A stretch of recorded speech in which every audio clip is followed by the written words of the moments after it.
সাব্রুমে অনুষ্ঠিত হল Purnendu shield prize money football টুর্নামেন্টের চ্যাম্পিয়ন সাব্রুম মহকুমার স্থানীয় দল লুধুয়া এফসি।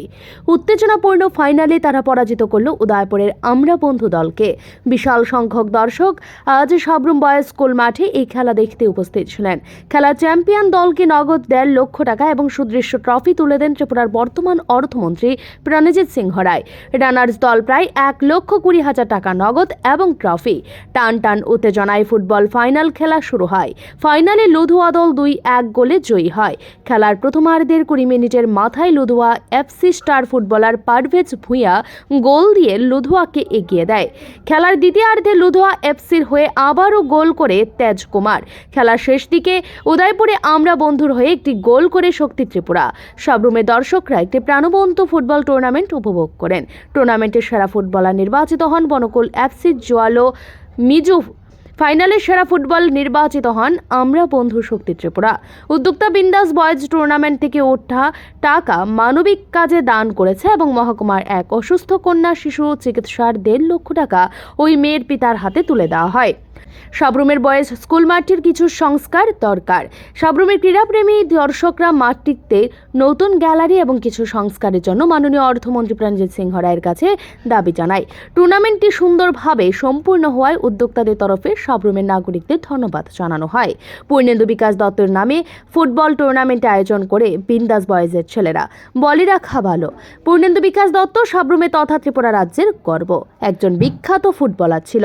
কিছুদিন আগে বাড়ি যাওয়ার সময় রাস্তায় বিদ্যুতে তার ছিঁড়ে পড়ে থাকায় বিদ্যুৎস্পৃষ্ট হয়ে তার অকাল মৃত্যু হয়। পূর্ণেন্দু বিকাশের মৃত্যুতে গোটা সাব্রুম শহরে শোকের ছায়া নেমে আসে। বন্ধুর অকাল প্রয়াণে ব্যথিত সহপাঠীরা। বন্ধুকে চিরস্মরণীয় করে রাখতে এই ফুটবল খেলা পরিচালনা করে সহপাঠীরা, যাতে পূর্ণেন্দু বিকাশের আত্মার চিরশান্তি ঘটে। Bureau report, digital Tripura. Sabroom এবং উদয়পুরের দুটি টিমের মধ্যে যে ফাইনাল খেলা অনুষ্ঠিত হয়েছে এবং সমস্ত প্লেয়ারদের আমি শুভেচ্ছা জ্ঞাপন করছি। একটা সুন্দর পরিবেশে এবং সুশৃঙ্খল ভাবে এই খেলা আপনারা করেছেন।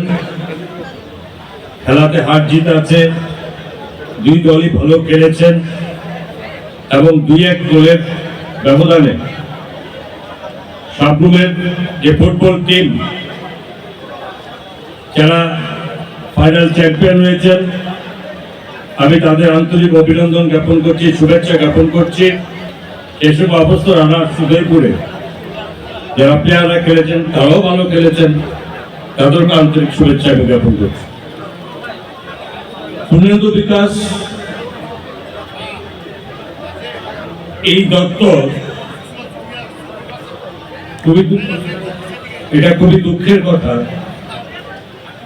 যে সাব্রুমের এই মাটির সন্তান সরকারের এমপ্লয়ি ছিল।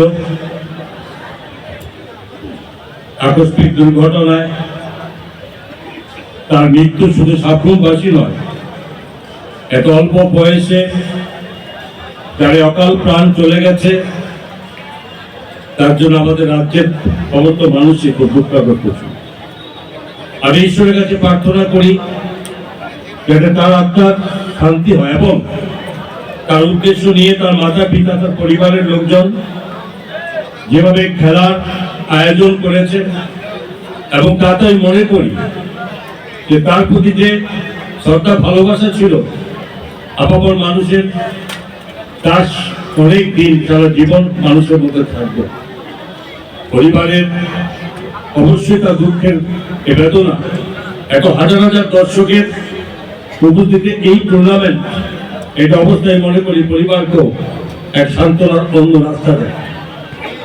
আমি ভাবতেও পারিনি যে সাব্রুমের এই মাঠে এসে যে এত বড় সমাগমের মাধ্যমে খেলা অনুষ্ঠিত হয়, এটা আমার কাছে অবশ্যই এক নতুন আমি ভাবনা দেখেছি। আমি দেখেছি আমার ডিস্ট্রিক্টে উদয়পুরে, যেখানে বাগবা বিধানসভা কেন্দ্রের কাকড়াবনে কিল্লাতে বিশালভাবে এইভাবে জনপ্রিয়তার মাধ্যমে যেখানে ফুটবল খেলা হয়। আমি আরো ধন্যবাদ জানাবো এবং এই রাজ্যে যারা জনজাতি অংশের বিশেষ করে যারা ছেলেরা আছে তারা বরাবরই আজকে ফুটবল রাজ্য ফুটবলে অনেক দূর এগিয়ে রয়েছে। আমি তাদের সাধুবাদ জানাচ্ছি, তারা সুন্দরভাবে খেলার সঙ্গে যুক্ত হয়েছে এবং আমি অবশ্যই বলবো সাবরুমের এই সাবরুম আর সেই সাবরুম নেই। সাবরুম আজকে রাজ্যের একটা শেষ প্রান্ত বলে শুরু হতো যে সাবরুম শেষ প্রান্ত। আজকে দীর্ঘ কয়েক বছর যাবৎ সাবরুমে বিভিন্নভাবে রাজ্য সরকার সাবরুমের সমস্ত রকম উন্নয়নের কর্মসূচি হাতে নিয়েছে।